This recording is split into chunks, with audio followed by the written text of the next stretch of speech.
جناب صدیق اکبر رضی اللہ تعالیٰ عنہ فرمانے لگے میں نا ایک دن حضور کی بارگاہ میں حاضر تھا، تو نبی کریم علیہ السلام کسی چیز کو فرما رہے تھے، ہٹ جا مجھ سے دور ہو جا، مجھ سے دور ہو جا، مجھ سے دور ہو جا۔ تو فرماتے ہیں میں نے بعد میں عرض کی حضور آپ کس چیز کو ہٹا رہے تھے؟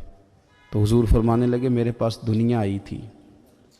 تو میں نے اسے کہا تو مجھ سے دور ہو جا، میرے قریب نہ آ، دور ہو جا۔ تو حضور فرماتے ہیں وہ مجھ سے چلی گئی، پر جاتی دفعہ کہہ گئی ہے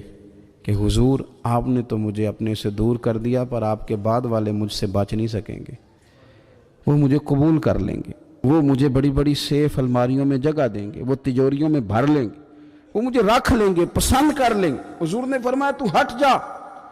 حضرت صدیق اکبر فرمانے لگے میں پانی مانگتا ہوں، مجھے شہد دیتے ہو، مجھے دنیا دار نہ کر دینا، مجھے اس آسانی میں مبتلا نہ کر دینا، مجھے ڈر لگتا ہے ان لوگوں میں نہ ہو جاؤں جن پر دنیا پھیلا دی گئی، پھر وہ اللہ کے ذکر سے غافل ہو گئے۔ بھائی